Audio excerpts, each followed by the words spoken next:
Is there a presentation? Yes. Yep, the playbook. You're going to go first? Yeah. So I would like to scroll through this playbook. It's a PDF.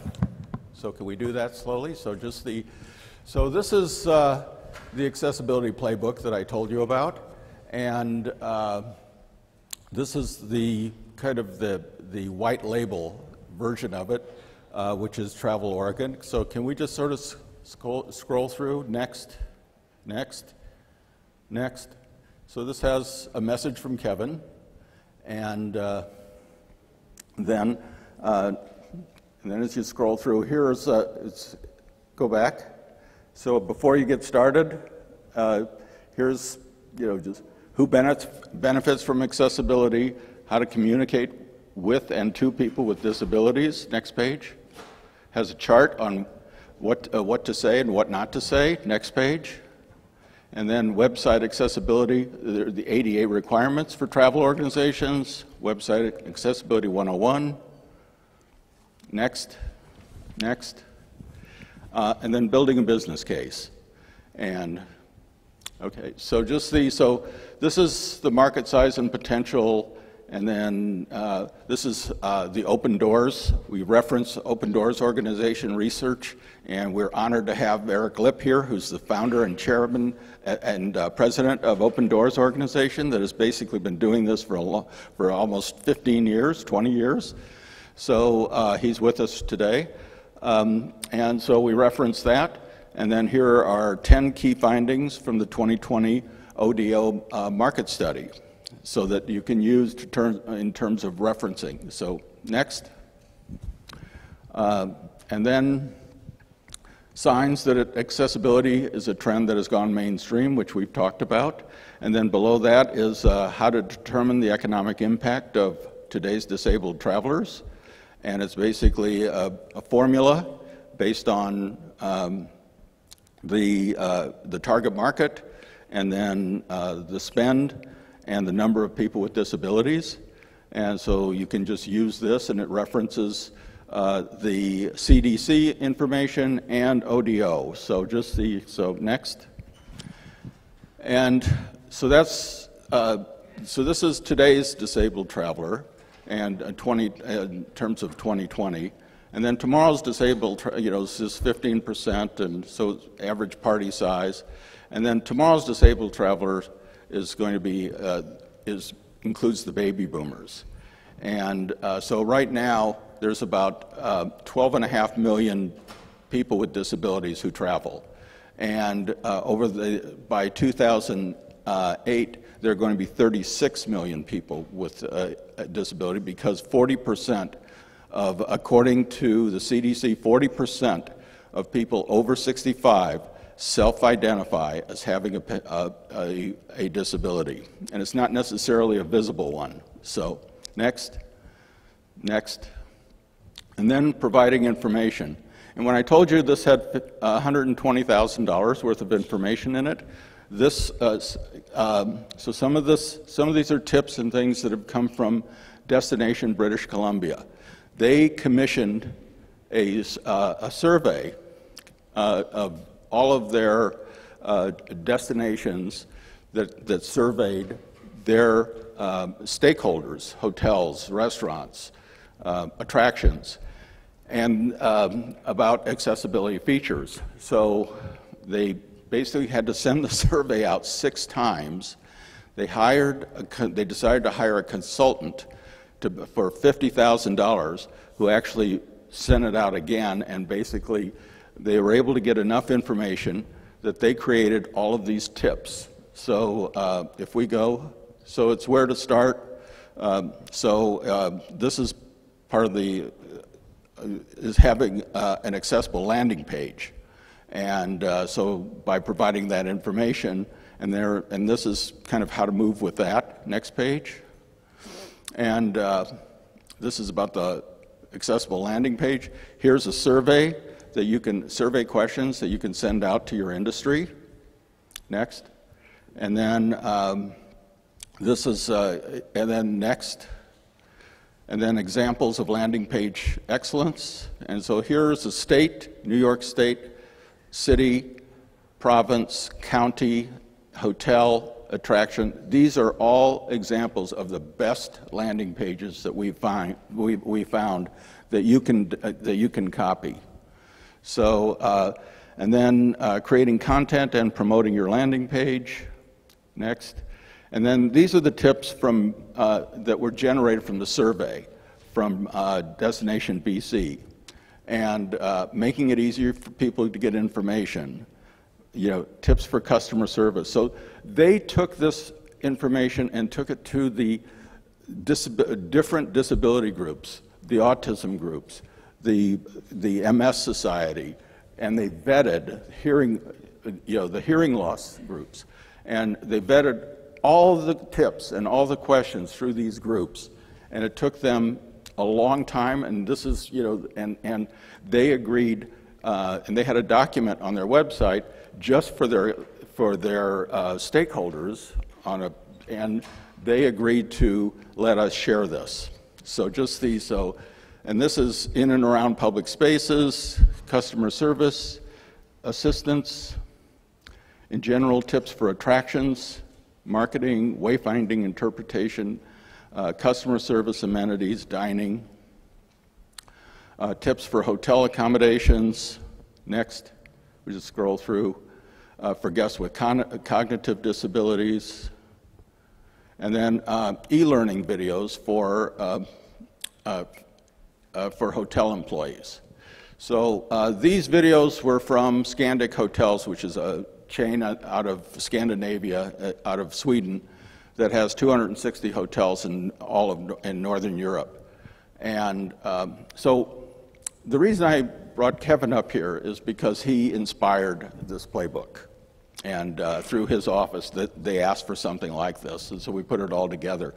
So these are 2-minute videos that Scandic put together that train specific staff. So there's a video so there's like reduced mobility, blindness, deafness, wheelchair user, and then sensitivity. Then there's the reception desk. There's the restaurant. There's the housekeeping. And the housekeeping has a 50% turnover. So they had to find something that was 2 minutes long that they could train. So each one of those videos cost $10,000, and they're allowing us to share it. Next. And this is the business case for accessible hotels. And easy, low-cost, no-cost fixes, some of the things we talked about. There are about 30 of them that hotels can use. And then for blind guests, for guests with hearing impairment, for guests with cognitive disabilities. And then this is the ad hoc accessible hotel toolkit and shopping list. These are links to Amazon and Home Depot. These are products that can make any hotel room or hotel bathroom accessible. This was provided by a tour operator, an accessible tour operator, that they use these because they deal with the national parks, and there are a lot of hotels, there's small hotels and B&Bs that aren't accessible, so they use this for that. So if we scroll through, you can see these products, and these are live links to Amazon where you can buy them. As you can see, most of these products are like under $50. So the next. And so just the, and then here are some sensory, here's, window door alarm for autism families, okay, and then next. And then assistive innovations from the Launchpad Pitch Fest. And this is just, from the Launchpad itself. And so that they can use. Next. And that's it. So this has everything in it, and it's part of the Destination Ally program, and it was really brought about by our relationship with Kevin and his suggestions. So, Kevin, thank you very much. Thanks, Jake. Good afternoon, everyone. My name is Kevin Wright. I'm the Vice President of Global Marketing at Travel Oregon. New to the board, and it was this collaboration that got me engaged. I'm with the State Tourism Office. I have two colleagues up here, Kerry Westland, who is the president and CEO of Travel Lane County, which for you guys is Eugene, you've probably heard of. And Arica Sears is the deputy director of OCVA, which stands for the Oregon Coast Visitors Association. So they're going to share some stuff, and Jake just asked me to pull some things together that I thought might be interesting to the group, and I pulled a couple of things that I thought I would share really quickly, and I was feeling good about. I was like, oh, I got some cool things, and then I sat through 3 days of listening to you guys all speak about the amazing work that you're doing, and I'm like, we're not doing anything good. So I'm humbled. I'm also very inspired by the work. So like now I'm like, all right, I gotta step it up. So thank you all for all that you've shared the last few days. What I love also about this group is like in the DMO space, we can be competitive. We're marketers. We're trying to steal market share. But in this space, I just feel like that is all gone. The walls of competition are down, and we're all trying to do the same thing. So that gets me really excited. And I think that's like this playbook is a great example of whoever's got the best idea, let's get it out on the table and let's steal it. And so I love that concept. I'm totally on board with that. If we can save people time and money and mistakes, let's do that. So anyway, I'm just very inspired and thankful. And I think, so what brought me in, a quick story, what got me, I've had some experiences. My mom had ALS. I'm on the ALS board in Oregon, but more recently, my son, a story I like to share is he has some sensory issues, and we had a big family reunion a couple summers back, and we went to a Portland Timbers game. We forgot the headphones, and I was like, well, we'll see how this goes. After back-to-back goals, he was done. He was like, we're out of here. And so we were leaving and probably taking half of our group home with us. My wife, who is much smarter than I, said, why don't we just check in guest services? And I was like, why? And she's like, well, let's just see. Of course, guest services, I think Megan had mentioned it. It's been mentioned a couple of times. They have a partnership with the Culture City, had a sensory bag, and had all the things that he needed, the headphones and the games, and it brought us back. And so instead of bringing 8 or so of us home, we stayed and we enjoyed the rest of the game. And it, I don't know, there's got to be some term we can coin. It unlocked my wallet. I was so fired up. I was like, we're going to the sports shop. We're going to buy beers. I was like buying beers for everybody. I was just so happy with that experience. But I think that's like an example of what this is. It's like, this is the work we're doing. Like we can, somebody had said, get rid of the frictions. There's so many terms that I've heard as far as like, we just need to make this easier. We need to break down these barriers, and we can. And there's so much cool entrepreneurial stuff happening in here. So anyway, that's my story. That's kind of what gets me fired up about this work. Jake, that was, like if I was to talk about our work in accessibility, that's where I've been focusing my time, is on the playbook. So you've heard all about that. I'm not going to touch on that. I will move over to sustainability. So a program I want to share with you as far as what we're doing in Oregon is a program that we launched about a year ago. Oh, it goes back to the beginning. There should be a slide in there with a beaver on it. Let's see. There he is. So we determined, so like Oregon has stewardship is in our DNA. You've probably heard of the bottle bill.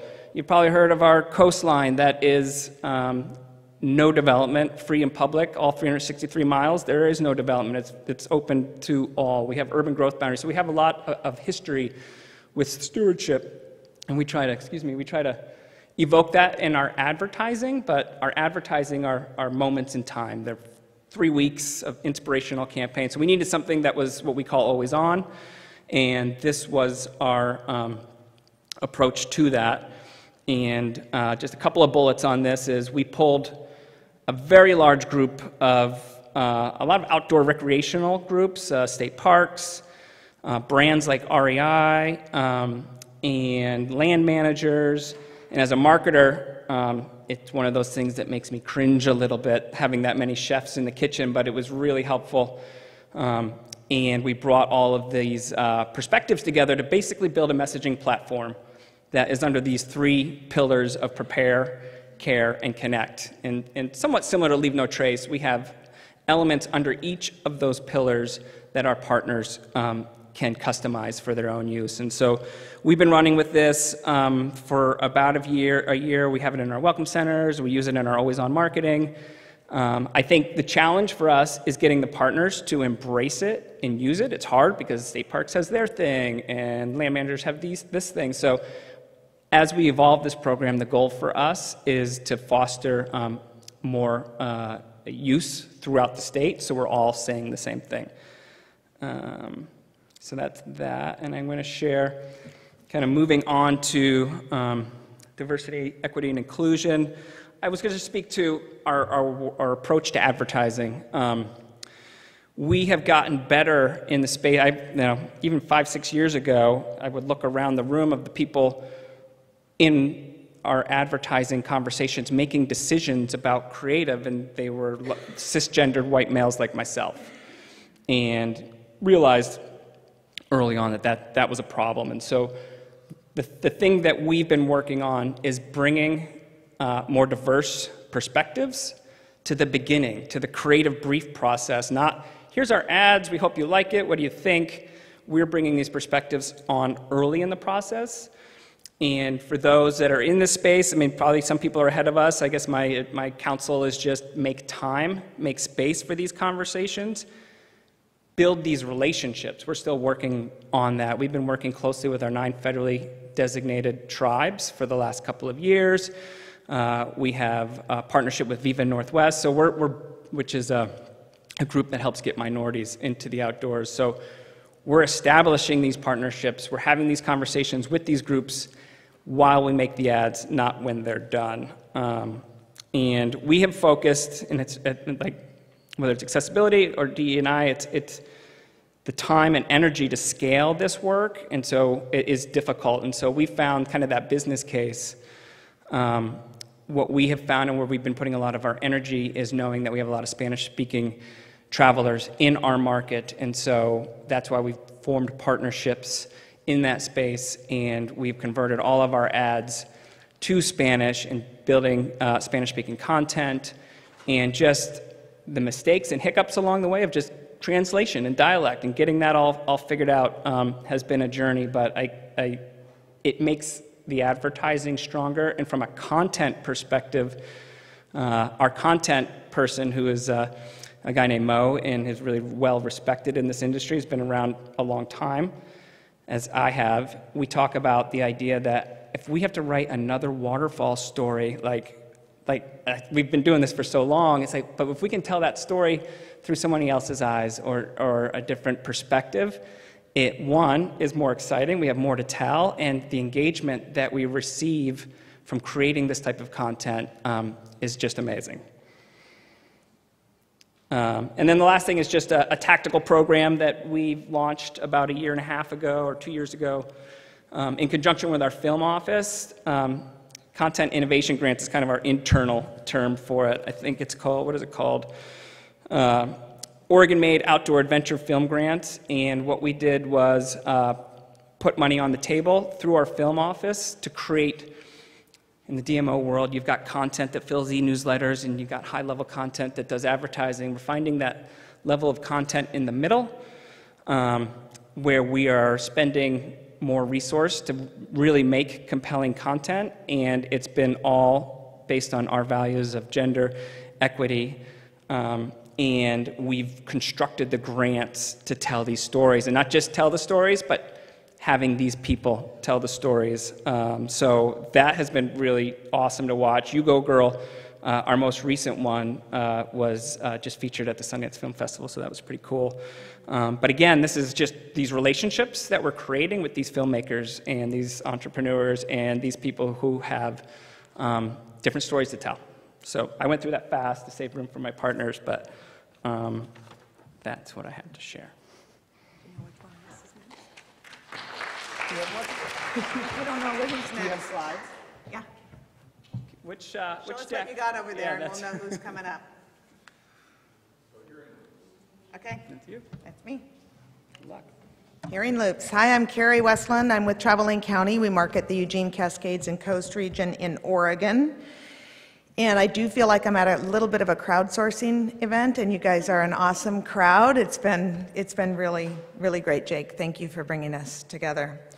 So I'm going to speak briefly about work underway in Eugene and Lane County. Eugene is known as a progressive small city with a strong ethos for activism and equity. We're kind of known as the Berkeley of the North. And that includes reducing barriers and ensuring accommodations are in place throughout the community. If not first, our transit district was one of the first fully accessible transit systems in the nation, with dial-a-bus for riders, needing accommodation implemented in 1975, and every route fully accessible by 1985. And I share this only to be able to say that we have so much more work to do in spite of having a strong ethos. So opportunities abound for all of us everywhere. As a DMO in building our work plan for FY23, we really thought about how to focus within these three big buckets that we've been talking about over the last 2.5 days. And within that accessibility filter, we decided to focus on energy and good work already underway in the community. So I'm going to talk about a program that really isn't our doing. It's work that we're helping to support and amplify that's already being done in the community. And then the other initiative is to get just a little better understanding of all the other energy that's underway in the community, so that rather than looking for the gaps and trying to fill the gaps, we want to help the work that's already taking place in the community get really moving. And we are so lucky because we have a great committee called the Loop Lane Committee. This will tell you about loops. Coming to performances was really difficult because I couldn't hear effectively. And then I found out about hearing loops, and the shed just took off with installing the loop. If I come to a concert or a lecture, the words get cloudy. It's really hard to understand the words. But with a hearing loop, the sound goes directly into my hearing aids, and all of the other ambient sound is filtered out.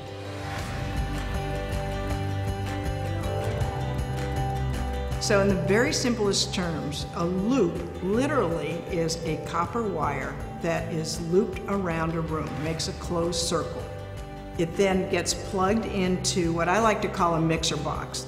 The other thing that gets plugged into that mixer box is the microphones, the capture microphones. It doesn't bump up the volume, it just captures that voice. It's just so incredible. I never thought I would ever be able to hear clearly again. So that's just a brief overview, and this is a schematic. You can see the wire is represented by the golden box.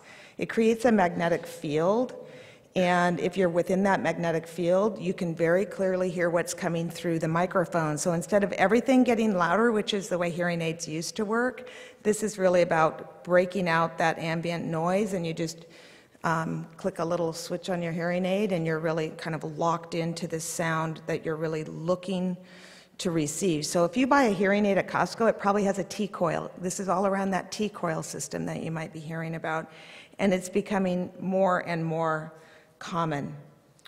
In Lane County, what this group has been successful at doing is just really evangelizing these loops.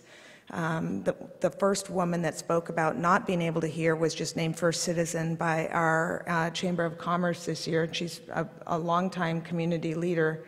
All of our airline check-in counters are looped at EUG, our airport. Our visitor center counter is looped, and many of our performing arts counters are looped, as well as many hotels. And what we did as part of our budget to help just amplify the work, and pardon the pun, my head just does that, it's not really intentional, is budgeted some money to help get some additional loops put in place. And this group has been so successful. Their initial mission was to loop Lane County, and now I think they're going to try and loop the whole state, so prepare yourself.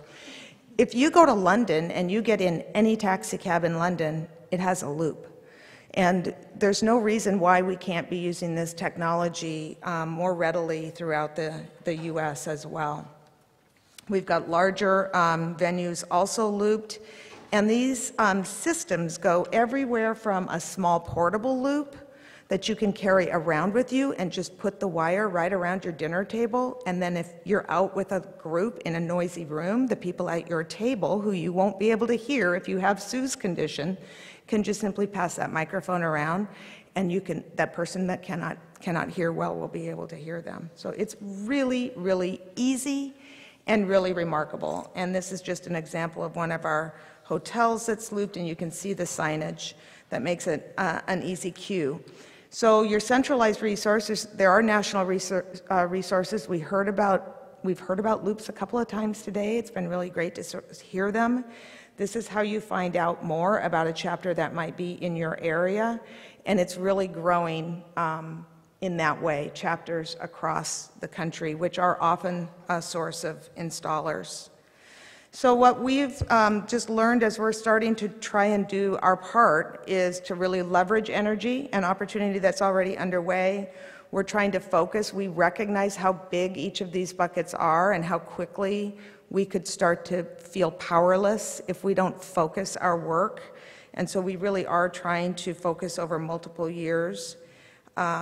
And then just using what we learn as we get good at one thing to inform us about getting good at everything that we've been talking about. So we currently have 30 locations looped. We're going to continue to work on that. We do have other accessibility initiatives that are underway, but we're focusing around this one in the year ahead and then leveraging that conversation. And I'm going to turn it over to Arica.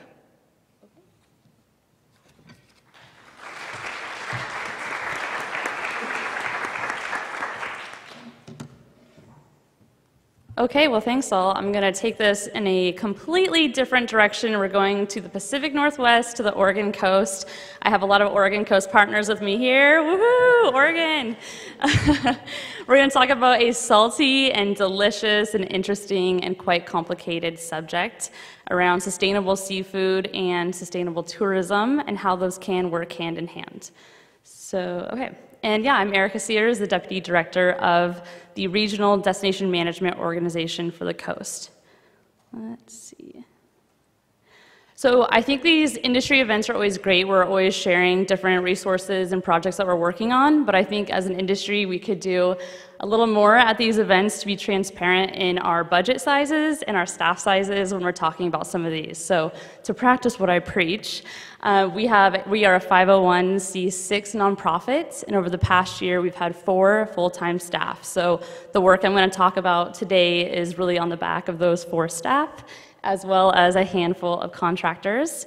Moving into this next year, our budget will be about $2 million for our entire budget, and that's a pretty big increase due to the increased visitation we've experienced during the pandemic, like many of us in coastal regions, outdoor rec regions have experienced. So that's a little bit about us. And so our board of directors came up with this mission statement to inspire travel and strengthen collaboration to create and steward a sustainable coastal economy. And I believe our vision statement is a coastal utopia for all. So we're big dreamers and big thinkers. And when we're talking about sustainable coastal economy, there's a lot of things that we are doing in sustainability, and there's a lot of things we've heard about today, but we're going to focus on one specific topic. So how many of you have been to the Oregon coast? Raise your hands. Okay, pretty good. One of the incredible things that we have on the coast is seafood. It is our unique coastal culinary proposition, and I know all the DMOs in this room, I'm sure you have your own culinary proposition. That might be wine or lobsters, cherries, whatever it is. I think the lessons that we have learned will probably be applicable to your destination. For us, it's seafood. When you come to the coast, you can have this beautiful bright orange Dungeness crab or crab mac and cheese. You can go fishing and gather these things yourself. It's notorious when we go salmon fishing that it is a battle to get that salmon into your boat, but it's always worth it and delicious. We have fresh oysters and clams, so it really is a big part of the visitor experience. And in 2018, we saw that visitors spent nearly $800 million on food in our region, which was more than lodging. So this really shows us that, wow, this is a very large part of what visitors are doing and the experience that they expect. So then fast forward to the past 2 years of chaos with this pandemic, and we saw a lot of disruptions to supply chains. Everyone with a raise of hands, we've all experienced the supply chain disruptions? Yes? Okay, this half the room, no, but Oregon coast, yeah, okay. And so we actually completed this economic study about seafood on the Oregon coast, and unfortunately what we found out is that 90% of the seafood that we are selling is not from the Oregon coast. And that's just due to the wildness of supply chains and globalizations. So when you come to one of our restaurants, it's very likely that you're actually eating delicious seafood from our neighbors in Washington, in Alaska, Canada, and also a lot in China and Thailand. So this is a really incredible number. We're really shortchanging our own communities, our fishing communities, the families that depend on that. And as tourism, we're economic drivers. We've spent a lot of time marketing to bring people to our region to spend money, but instead of that money staying in our region, boom, it's out the door, and I hope Alaska's enjoying it, and Washington, and China. And so I think of when you go on a trip and you see those tourist maps that are like really chaotic and cartoonish, and then you finally find the thing that says you are here. And you're like, okay, at least I know where to start. That for our organization was like, okay, you are here. We know what our visitors want, what they're expecting. They want that seafood experience, but we see that it's kind of a chaotic system, and so that is where we began.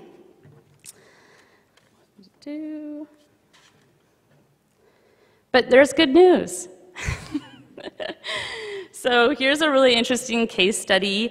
This was considered NOAA's comeback of the century, and that is our groundfish. So this fishery was completely collapsed 20 years ago due to overfishing and mismanagement. And over the past 20 years, we've actually been able to bring back 9 species. And this is delicious seafood. These are delicious fish. For me, lean cod is my favorite thing to catch and to eat on the coast. And so we have this really incredible opportunity. These things are coming back, and I think as DMOs, the first things that we do and that we say that we're good at and that we default to is marketing. And so we have these fish that are back, but they're not on restaurant menus a lot of the time. So we have this great opportunity to help market, and that's what we've been doing. We've been creating some videos along the coast to show that this is the fish you should be asking your restaurant for. This is what you should be looking for. This is the thing to eat when you're in our region. But even the best marketing and the most incredible storytelling really ultimately doesn't matter if all these things are going to go away due to a changing climate. So I'm really going to yo-yo everyone through some good news, bad news. Some of the highest levels of ocean acidification have been recorded off of the Oregon coast. And due to a changing climate, we've seen a lot of impacts of that. So about 15 years ago, we had tens of millions of oyster larvae die off at the Whiskey Creek fish hatchery. I'm looking at you, Claudine. Okay, due to a warming ocean, due to the more acidification in our ocean. About 10 years ago, 900 commercial fishing families along the entire West Coast sued fossil fuel industries for the impact that they were experiencing to their seasonality, so their inability to catch the fish they needed to pay their families and their employees. So we had to decide as a DMO, thinking about that crazy map, like you are here, where are we as a DMO when it comes to climate change? Are we just in the marketing space, or do we have another role to play? So a year ago, we joined this international coalition called Tourism Declares a Climate Emergency, and at the last United Nations Climate Change Conference in Glasgow, they created the Glasgow Declaration. So our partners at Expedia mentioned this yesterday. I would highly recommend checking it out. It's really interesting. It's all these tourism professionals, DMOs, tour operators, businesses, hotels, getting together to say, we are contributing to climate change and we are being impacted by climate change. So for us on the coast, that's going to be the food that we're able to offer, the outdoor recreation experiences, transportation, everything that makes up part of our trip. But if we as an industry can get together and decide how we need to advocate, what do we need for our businesses to have less greenhouse gas emissions, what should we be working on together, there's a lot more we can do. So I highly recommend checking this out.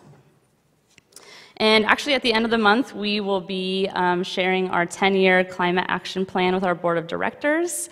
We are one of the first DMOs in the United States to publicize a climate action plan specifically for ourselves, for our partners, and for the visitor. And so when it comes to stealing, you can take as much of it as you want, especially if you're a DMO that's a similar size or in a similar region or along the coastline.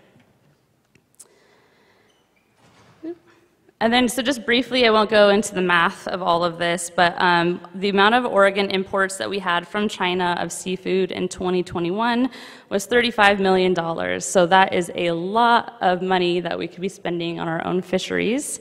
And when we do the calculations of the carbon footprint coming from China, which is both ground transport and air, compared to taking it from Newport, one of our towns on the Oregon coast, and driving it to Portland, it's a 76% carbon footprint savings if we're able to keep our local seafood in Oregon and distribute it locally versus having to rely on these longer supply chains. But as a DMO, where do we fit into supply chains, and who's an expert in your organization on supply chains? And what we recognize a lot of times as DMOs is we don't need to be the experts in order to solve this.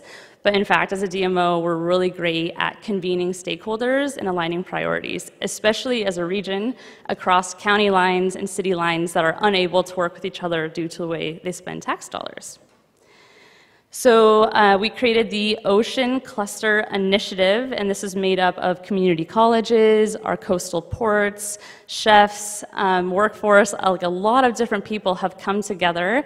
And with that, we were able to receive a $730,000 USDA grant to work on helping us with some of these supply chain issues. So we're looking at things like delivery systems. We're lacking that right now in order to get enough seafood out to Portland or out to our own region. Consumer awareness, like I mentioned earlier, about some of these videos so that people know that they have to have this certain type of seafood while they're here, and what restaurants are serving that local fresh catch. Infrastructure, unfortunately, there's not a lot of infrastructure to process our own seafood, so if we did catch it, there's not enough fillet stations, there's not enough cold storage, so making investments in that type of infrastructure. Then lastly, workforce training. This is something that we have done, especially customer service training, front desk attendant, guest room attendant. That's been pretty normal for us to help with those trainings. These trainings that we're looking at is called seafood butchery. So because so much of our food has been coming from out of state, it's already filleted, cut up, and packaged. So even if we get our own seafood more often in our restaurants, most of our kitchen staff don't know how to cut it up. So we have a really cool collaboration going right now with a workforce board and with a community college to start training our own staff. So lastly, Oregon seafood matters. It matters to our visitors that expect that as part of their authentic experience in our region. Oregon seafood matters to our communities that rely on that economic dollar to stay with their employees and their families. And Oregon seafood matters to our climate and our carbon footprints in order to reduce the amount of greenhouse gas emissions and to really protect our region. So there, I'll leave it at that. Great.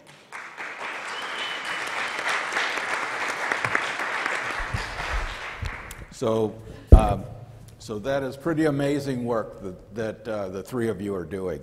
So what I've decided to do is we're just going to motor through to the end, and we have another hour and 10 minutes or so. So we're just going to have the break at the end at about 5 or 5:10. So we're just going to go through the rest of the presentations, and then so this way they'll be available outside for questions that you can ask them directly afterwards. So.